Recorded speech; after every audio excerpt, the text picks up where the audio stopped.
the guys from Ping, they've kind of shown me how much the equipment matters. I just love that I can hit any shot I kind of want. We're going to be able to tell some fun stories about what goes on here to help golfers play better golf.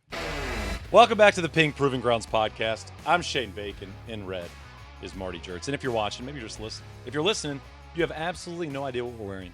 No clue. That's true. We could be wearing Halloween costumes. We could be wearing New Year's Day costumes. Or we could be in our pink stuff like we are. We got a pretty exciting guest today, Marty. Absolutely. Jacob Clarke is with us. He's kind of become the wedge guru at Ping. Is that fair to say? Yeah, I guess by default. I don't know what else you would call me at this point. When did you get into wedges? When did wedges become your focus? Yeah, that's a good question. So I started at Ping actually as an intern under Marty in 2012. So it was a summer intern in 2012 and 2013. Started full-time after I graduated in 2014. And my first project was Glide 2.0. And just like growing up, I was always an awful ball striker. Like hit it all over the planet. Didn't hit it far to be good. And just could get up and down from anywhere. Loved hitting wedge shots and all the things that go into hitting wedge shots, the different techniques you can use around the greens. I've always loved doing that. And so when Marty assigns me my first project to do the Ping Glide 2 wedge lineup, I was ecstatic. And I remember going out, working with a couple tour players at the event in Vegas before I started the project, and then being able to launch that product with the players out there. I was over the moon. And basically since then, I've kind of carved out a little niche in that space. It's cool within our design team. We work on a myriad of different products just to have experience in different things. But I think we definitely all kind of pride ourselves. We all have one area of focus that we get really passionate about. And wedges have definitely been the one for me. Can you evaluate Marty as a boss? Just the goods and the bads real quick? Oh, that's a good question. Like what is his like Yelp review going to be for you? What do we do? We go with 5 stars? Rate my professor? Yeah, are you going to? Oh, absolutely. I think what's cool about Marty is obviously fantastic golfer at the beginning, which is cool to be able to make really slight changes to designs and just be like, hey, Marty, go tell me what you think, hit a few. And then he also has this very intense passion for all things golf. And like one of the things he's always referred to as having skin in the game. So even within our design team, like everybody is passionate golfers, and we're not just designing clubs to make other people better because that's the mission of the company, but it's like, I want to play better golf personally too. Well, I mean, Marty, you've talked a lot about that exact thing on the podcast is you at times are trying to solve your own riddle with a lot of your designs. Yeah, and we did that episode, Shane, in the archives with Rob Griffin. Yep. And he told the story of Karsten.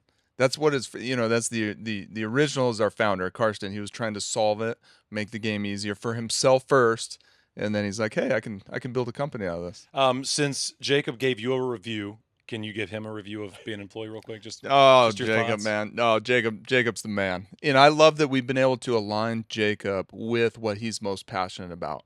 And he has poured his heart and soul into short game. And in wedges, and this is what we're going to talk about today, there's so much like nuance to it. Totally. So much nuance. We have to have a lot of options for different players, the styles and techniques. You use your wedge for so many different shots. You have to go really deep on that one product category. That's what Jacob's been awesome at doing here over the last, 5 to 10 years. Just focusing on wedges. And I think for maybe the layman out there that doesn't know a lot about the design or obviously has the brains that you guys possess, you think about wedges, you go, I mean, how much more can you change about this golf club? It doesn't travel really far, and you're hitting it around the greens. In a way, you kind of manipulate the wedge yourself with your own hands. So how do you kind of keep pushing the envelope in the wedge space? Yeah, so I think one of the first things that we look at when we're approaching a project is like, one, who's the target customer? Not just for like the whole lineup, but for each individual grind. What's the player archetype that fits into that? And even though that a lot of those changes that we're making to soul grinds and designs aren't necessarily things that are revolve around a lot of technology and innovation, better understanding how a golfer delivers the club is possible now through a lot of that technology and innovation. So we have our focal motion capture lab at Ping. We've been able to, in the last year or so, actually capture some really short shots. So I remember a couple of years ago, Stan Utley would come out and we couldn't pick up shots under 50 yards because the system wouldn't trigger. Yeah. And so we've had a whole team of engineers working on how do we kind of rig the system so we can capture these little 5, 6, 10-yard shots that Stan's hitting with a lot of different techniques And as we understand what the golf club's doing, we can design a more optimal sole configuration for that player to kind of have different levels of turf security, versatility around the greens. And then too, just approaching things from like a friction and performance side of thing. We have multiple PhDs in our innovation department and our golf science team that their only focus is to find better friction on wedges. The learnings that we have kind of translate to other product categories as well. But I mean, as we'll probably talk about later, the importance of friction in the wedge game is so high, just given the different spin lofts that golfers are delivering wedges at. So Jacob, there's the delivery stuff we'll talk about, and being able to, I think in my mind, it's being able to measure things that launch monitors can't do currently. Maybe they'll be able to do in the future. So we'll get into that. When it comes to friction, give a little overview for the listener, the viewer here to the podcast on what do grooves do? I mean, I think we've heard these stories, right? Some listeners might be out there, oh, grooves don't do everything. Grooves cause all the spin. What do grooves do, and what does the land in between the grooves do? Yeah, that's cool. So looking at wedges, and I think one of the most eye-opening things you can do is to take just your standard wedge that has grooves on it, and then if you have a wedge that has absolutely no grooves on it, go out in the middle of the fairway, hit a couple balls, and they're going to fly the exact same. They're going to launch at the same trajectory, have similar spin rates. But the second you get any sort of grass, moisture between the club and ball, those trajectories couldn't be any more different. Where if you have grooves on the face and other face blasts, milling, etc., it's going to preserve that launch window that players are looking for. But if you don't have the grooves or anything, the ball shoots straight up with no spin. It's like a top spin lob, basically. There's no control over the ball. Your distance is super inconsistent front back. But I think the primary role of all of those things on the face is just to kind of stabilize the ball flight as you get into different scenarios. I think one of the ways I like to represent it is your grooves, your face blast, your milling. That's kind of like MOI for your launch conditions, to where you, like on a driver, we design MOI in. So if you hit it out on the toe, you're going to be able to preserve ball speed and generate a more optimal trajectory. But in wedges, as we add different elements that increase friction, we're adding MOI to the shot that you're hitting from the first cut of rough, or you play in early in the morning with your buddies and you got the dew on the golf ball. We're just trying to normalize those launch conditions as much as possible. Marty, something you've told me is rarely do you have a shot that doesn't have something between the ball and the face. I mean, even from fairway, if you're playing, like Jacob said, if you're playing in the morning or if you got it, it's kind of a wet day, like there's going to be something that's going to get between the face of the club and the golf ball, even if you're in the fairway. Yeah, we've done some great high-speed video at like 30,000 frames a second where you think it's a perfectly clean lie and players are picking up and the slightest amount of grass and debris, and you can actually see the water droplets being squeezed out of the grass. Yeah, it's which wild. is pretty incrable. Even like bone dry fairway, too. Yes, Like you bone see dry some It's fairway. always something. I think that's so exactly. wild. Yeah. By the way, do we have a name for the area between the grooves? Should we think of that? We call it like the land area is kind of what we refer to it internally. And I think looking at grooves are kind of like the macro level of face friction. And then you really get into like the micro level with the really small milling textures, but you can still see that with your eye. But then you go a step below that too, where you're face blasting, you're seeing all these tiny peaks and valleys and a lot of variety in the surface texture. And that's what really helps. All those things working together is what really is going to drive that performance, to have that constant friction.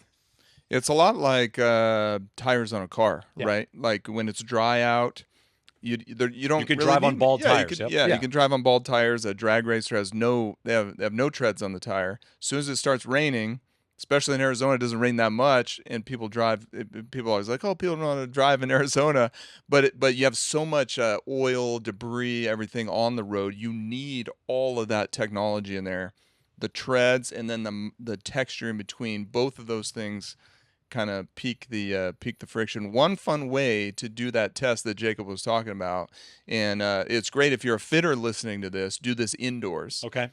So indoor fitting, it's kind of hard to simulate the friction or the lies. Basically, when we say friction, it's really the lies you get out on the course, is to spritz the water, get a little spray bottle, spritz the ball with a little bit of water, and look out, because you might get a launch angle you've never seen before in your hitting bay.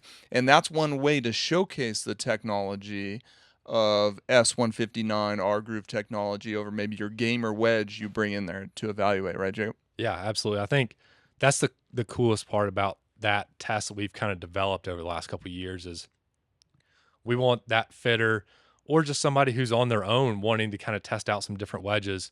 We want them to be able to simulate as close to the conditions that they're going to see out on the golf course. So the spray bottle test is just a great way. It's not necessarily saying like, hey, I'm going to be playing water and pouring down rain, but it just simulates anything that's less than that perfect environment that you would get from a mat or something like that.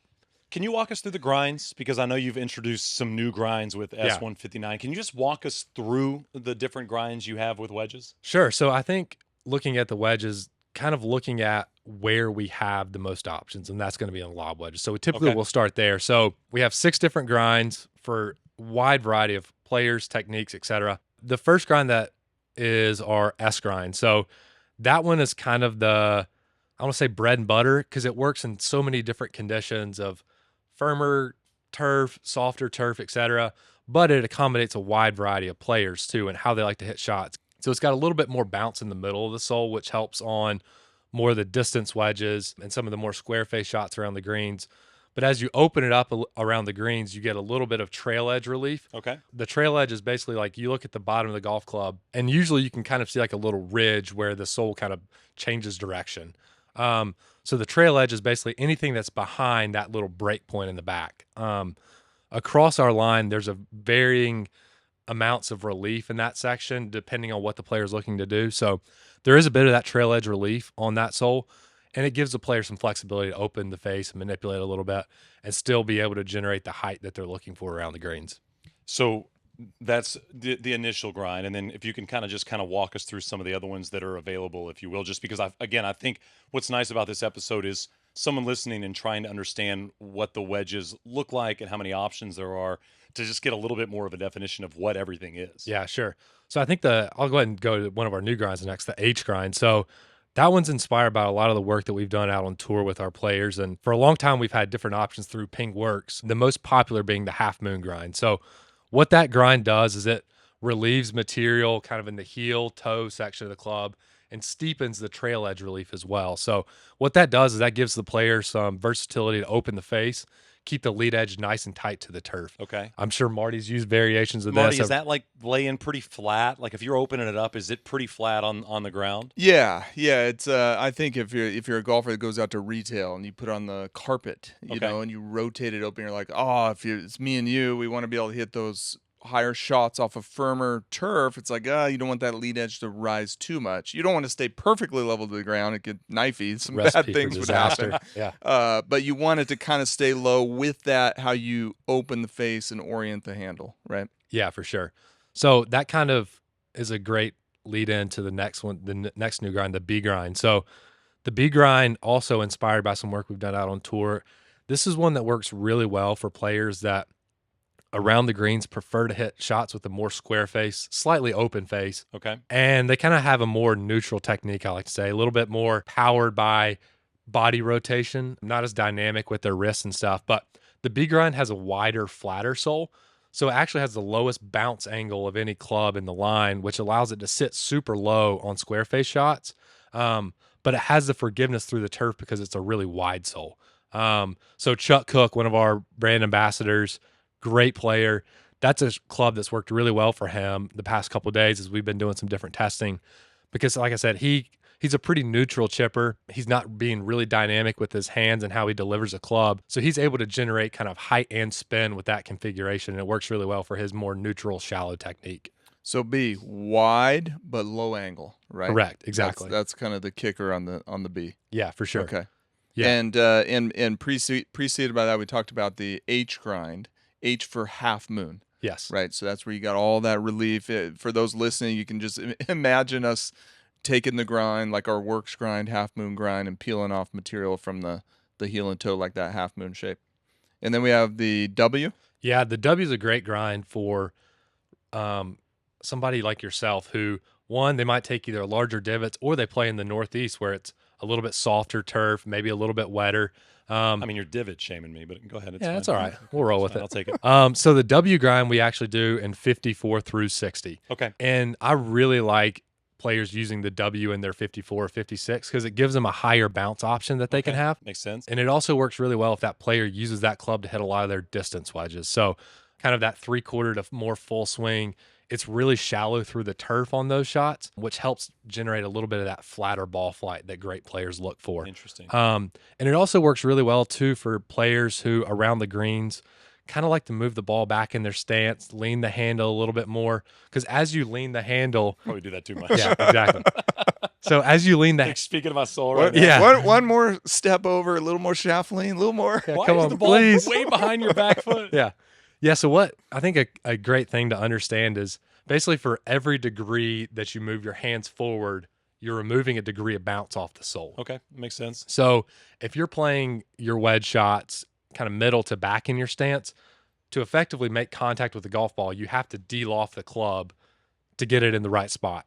So as you're doing that, you need to have more security on the bottom of that golf club. So the W has the highest bounce angle. It's got a lot of width, and it's also got a lot of camber. So camber is basically the curvature from the lead edge to the bottom of the club. So there's a lot of volume of sole kind of below that lead edge that prevents it from getting really deep into the turf. So, I mean, Marty, this is a lot of information. I mean, you're talking Yeah. about grinds, and it can get pretty in depth. Obviously, I mean, the explanations are awesome. I mean, they can get pretty golfy. What I find amazing about Ping and what you guys have done is you've tried to simplify this information, not in terms of like sending out a press release Yeah. or trying to, get like talking points, literally doing it with technology. And I mean, there's an app now that's out that everyday golfers can use to try to understand what grind and what wedge is going to make the most sense for them. Yeah, it's awesome. This app we made, Shane, is to take, we expanded our number of grinds. So to a lot of golfers, they're already paralyzed by understanding grinds. What is bounce? What is angle? You guys have all these acronyms for your grinds. Which one should be for me? So we tried to solve that. So you answer a series of questions, and these questions are basically, not joking, they're kind of like decoding how Jacob works with our tour players. Totally agree with you. So we took the process flow that Jacob used with our tour players and then the everyday golfer, walk them through their technique. Jacob talked about, do you play the ball back? Do you play the ball forward? If you play the ball back, you're most likely going to have more handle lean. As you lean the handles, get shaft lean, you're going to take bounce off. You'll probably be better towards our W grind, maybe our B grind, things of that nature. So this app, you just answer a series of questions, super easy. And Marty, not a lot of questions. No, That's not what I a find. lot I of mean, questions. This is a 3-minute ordeal. Yeah. Well, our promise is 2 minutes Maybe, or less. Maybe 2-minute ordeal. 2 minutes or less. You answer those questions, and it'll give you the top two options. It'll give you one that'll probably going to work better, and then a secondary option. The ideal state is go through that app, get down to these final two, and go do a little evaluation between those two. And Shane, the cool part is not only does it give you grind recommendations, so all the stuff Jacob just talked about, and remembering what T and S and W and H Right. are, you can forget about that. Just go through the app. It'll tell you. Well, it'll also give a recommendation for your gapping, because that's also a major problem we see with a lot of golfers is how do you, if your highest lofted wedge is 60 or 58, how do you spread the right numbers to hit your gaps between that and your highest lofted wedge? Marty, gapping is something we've talked a lot about on this podcast over the last year, and I'm not sure if there's a right answer for this, but I'm interested in what you both think on this. Is would you rather have tighter gaps in terms of shorter distance and have larger gaps, or maybe have your gap issue being in longer clubs, or vice versa? Because the way I think about golf now doesn't necessarily, you don't have to hit the ball 300 yards to hit a lot of wedges on a golf course. Yeah. And when you have a 15 or 20 yard gap in that 110 to 150 range, you're going to have a lot of those golf shots on the golf course. It feels like that's the place you want to be the most locked up in terms of gapping. Yeah, we've run some really cool analysis on this. Jacob's worked on this on some of the iron projects that he's done, is looking at where players are on the golf course. So with our data partnership with Arcos, we can actually go out and say, okay, 18 handicappers, 12 handicappers, scratch golfers, what is their kind of probability distribution of where they're hitting a lot of shots on the course? In the peak for everybody starts around that 120 range and peaks out around 145, then it starts to level out around 160, 165. So the answer to your question is yes, pitching wedge, 9-iron, gap wedge is where you want to make sure you don't have an enormous gap, because you're going to have a lot of those shots, and they're very important for scoring. That's that range where you can stuff it in there and make a birdie once in a while. Yeah, I think kind of speaking to that gapping and working with tour players, especially like in that transition from their iron set into their wedges, I remember very clearly working with a player a couple of years ago, and it's Wednesday morning before the tournament starts, and just getting numbers confirmed on TrackMan before we get going. And going through pitch and wedge is going, let's say 142. The 50 degree is going 129, and then the 54 degrees going like 112.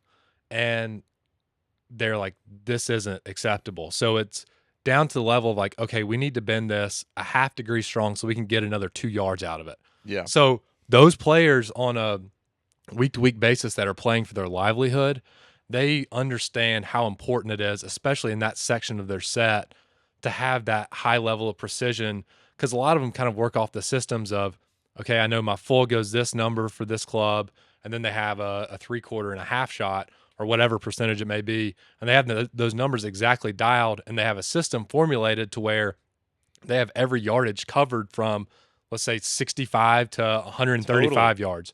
So just seeing that level of precision that they require, I think it highlights the importance of the gapping app, especially kind of how it's linked in with the new Find My Grind Wedge app and our recommendations when you get into that portion of the set. And we've also added a new wedge in that space too. So typically we go from a 46 to a 50 degree, but based on the demands of some of our consumers and how iron sets have changed over time, we decided to add a 48 degree. So that could be a new gap wedge for somebody. I mean, I remember growing up, everybody's gap wedge was a 52 degree. You always went 52, 56, 60.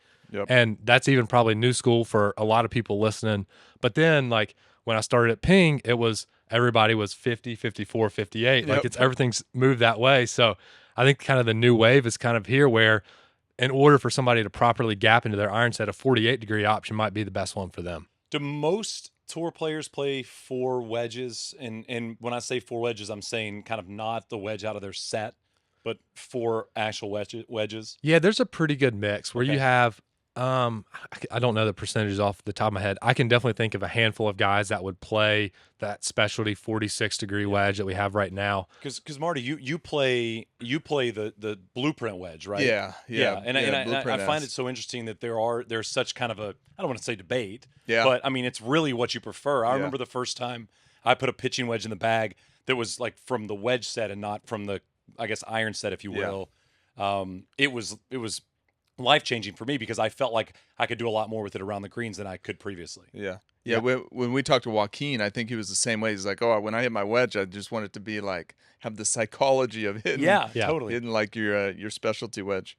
Jacob, let's talk about some of our tour players and some of the new grinds. Who's been a good matchup? I mean, you've worked hands-on with a lot of our players, doing a lot of testing, evaluation on course, at facilities, at PGA Tour events, and a couple of the new grinds, the B and the H grind, are kind of catered towards a few spots in terms of performance we are missing there. So can you give a few examples there? Yeah, I think looking at when we just added the new grinds to the line, definitely trying to just solve a problem that we have, whether it's out on the truck of it, we want to be able to pull a wedge straight out of the drawer and it be built for the player.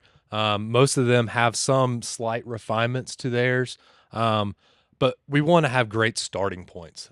So by adding the H grind in particular, one of the areas that we saw a lot of opportunity was for the player that might play in kind of softer or even more grainier turf. So think of guys that play in Florida, Sea Island, etc. They were kind of struggling where they're like, oh, I really like to have this T grind and open up the face, but then I get into these heavy Florida bunkers and it's hard to get enough speed on it. So we were doing the half moon grinds pretty frequently for these players. And the more and more we've tested the H grind, I've worked with players at Quail Hollow earlier this year to do some testing, get initial feedback. That was like the first immediate bit that jumped out. I remember was working with Tyrrell Hatton, and we had hit some little chips around the greens, got some good feedback. And for him, like bunker shots are really important with his lob wedge. And we get in the bunker and he gets in there, opens it up. He's getting settled in, hits this perfect thump, one hop, Right in the hole. straight in the hoop. And he turns around, he goes, "We've got it." There you go. And so Just takes one. yeah, exactly. So that one is almost there just to solve a problem, like I said, of softer sand. Players want to open the face. He still manipulates the face a lot around the green. So that versatility allows him to do that. And I think the B grind is going to work really well with a lot of our LPGA Tour staff. So one of the most common things that we do out there is taking their iron sets and taking a little bounce off the sole. It helps them get into the turf a little bit more so they can generate more height. And we see a lot of similar things that they do in their wedge setup because their techniques are usually pretty shallow, a little more neutral in their delivery. So with that new B grind, they're going to be able to hit a lot of their shots around the green, generate more height and spin, and get that nice feedback off the turf. And they still have that forgiveness through the width of the sole, where in the past they might have struggled to find a great option for them. So excited to take that out to them here in the next couple weeks. How about Sahith? Because I know he's kind of got Freak hands. I don't want to say all the shots, but probably has all the shots. Oh, it's unbelievable. Working with him is so much fun because, one, he's a guy that in practice, he will try these absolutely absurd shots. But you look and you go watch him play a tournament, and it's like, oh my gosh, he's pulling these shots off in the tournament. I remember working with him earlier this year out at Bay Hill and earlier at the Phoenix Open too, and just watching the variety of shots that he hits where he's got the face like pointing backwards at setup, swinging 10 degrees left, and it's all over the place, hitting these just crazy high spinners, low hookers. He'll flip it over, hit it cross-handed. So much variety. And I remember watching him at Players, and is it 8? That's that par 5? 9's the par 5. 9's the par 5. And he was on one of those big mounds, short right of the green. Yeah, brutal. I mean, nobody gets that up and down. Yeah, and I think the pin was like front left, and he's on this down slope, and I'm like sitting there watching on the TV, and I'm like, oh my gosh, what's he gonna do? And he's leaning with the slope, and he takes this quick crack at it and like snaps it back up like a whip. It takes one bounce and just skids right next to the pin. And I was like, only this guy can pull that shot off. But then not only to like actually be able to pull it off, to think like, you know what, I can pull it off in tournament play too. So to have the shot in your brain, to step into that shot and try it. Yeah. So he's one that's so fun to evaluate wedges with because he's looking for something that he can do absolutely everything with. And he hits a 60 everywhere. Do you guys lean into that? I mean, if you have somebody like Sahith on, that's an ambassador and the staff member and does so well with ping, do you guys lean into that and say, hey, can you try this grind, or can you hit these types of shots, or what would you like to see that you think would benefit you with X, Y, and Z? Yeah, that's something that our staff is really great at. Of even if they have something that they love and has been working really well for them, they're always very receptive to try something. Because at the end of the day, all of them are trying to get better. Totally. Always. It's like what you guys were talking about earlier with Marty. It's designing clubs to improve everybody's overall game, but improve your game as well. Yeah. Jacob, compare and contrast a couple players on our staff that have very different techniques. Like maybe somebody steeper, somebody shallower, somebody ball first, somebody a little, maybe pick up a little turf, a little, ground impact before they hit the ball. Yeah. So I think absolutely we'd be remiss not to talk about Victor right now. Yes. And the huge changes that he's made to his technique and his short game. Had a pretty good 2023. Yeah, it worked out all right for him. So Victor, and a lot of his changes, has definitely switched more to being very steep with his attack angle. But what's cool about Victor's technique is the way he opens the face so much. Yes, he leans the handle, but he's got the face so open that he's able to still have bounce at the bottom. He's definitely trying to get it more into the turf, but as he's opening the face so much, he's adding bounce to the golf club. Sure, he's leaning the shaft to de-loft it a little bit to hit his window. So he's kind of on one end of the spectrum, where if you look at most of his chip and pitch shots, he kind of plays more ball forward in his stance, leans it a bit more, gets his sternum working forward. So he'd kind of be like in one camp. And then on the other side of things, Harris English is a good one, where he'll play a little bit of variety in ball position to alter his trajectory. And he's worked well in the past with something that has a little bit of width in the center. Victor tends to gravitate more towards something that's a little bit narrower up front. And with Victor's technique, he uses a narrower sole that has a little bit more lead edge angle. And that works well with his technique, as he's liking to lean the handle a bit more forward, gets the ball captured in the right spot on the face.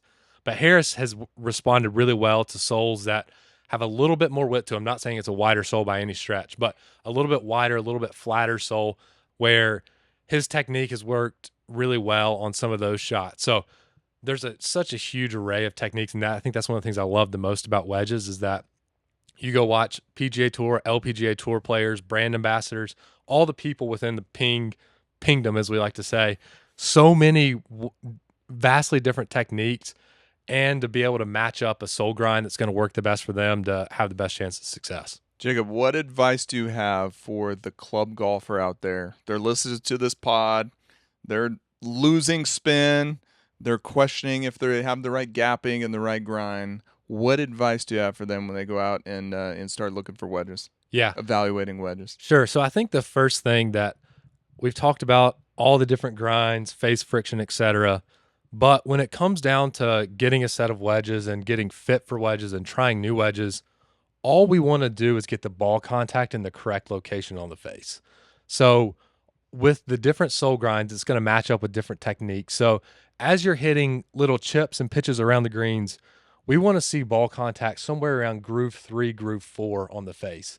So what that does in that location, it gives you a nice combination of height and spin. Mm-hmm. If you get it lower on the face than that, you can maybe generate a touch more spin, but it comes off with a lot of ball speed. It's a flat land angle. You're going to have a big first bounce and not really be able to stop it effectively. It gets higher on the face, and you're going to lose friction. The ball might slip a little bit. It's going to be pretty chaotic. So as you're hitting different shots after you've gone through the wedge app, really pay attention to where your ball impact is on the face, because that's going to be a huge driver of performance. Another thing that can't stress enough is play a premium golf ball. Using a premium golf ball, it's going to be hard-pressed to spin it without one. And clean your club face. Say it again. Say it again for the people in the your back. club face, please. Grooves, clean them every time. It's get unreal. It all out of there. Well, I mean, please. like, not everybody has a TrackMan or a device at their house, but if you're ever around one, hit a couple of shots with a dirty lob wedge and see what the numbers are versus a clean one. Yeah. It is crazy. It's enlightening to see it. Yeah, for sure. And I think, too, when you go approach a wedge fitting, we kind of cover this in our app, is before you go look at actual wedges, think about what you want each one to do. Yeah. So, Yeah. I mean, Marty, personally, like when he's working on his lob wedge, his 60 degree, or is it even 61? 61. Yeah. He's not optimizing that thing to hit 90 yarders from the middle of the fairway. Sure, he might have to pull off that shot from time to time if he's got a tucked pin over a bunker or whatever. But the vast majority of those shots he's going to hit with that club are going to be around the green. So when Marty and I are working on, when he's getting a new lob wedge and we're hitting some different shots, you put weight on the most important things to you. And then think about your next wedge in the set. For most people, they're 54, 56.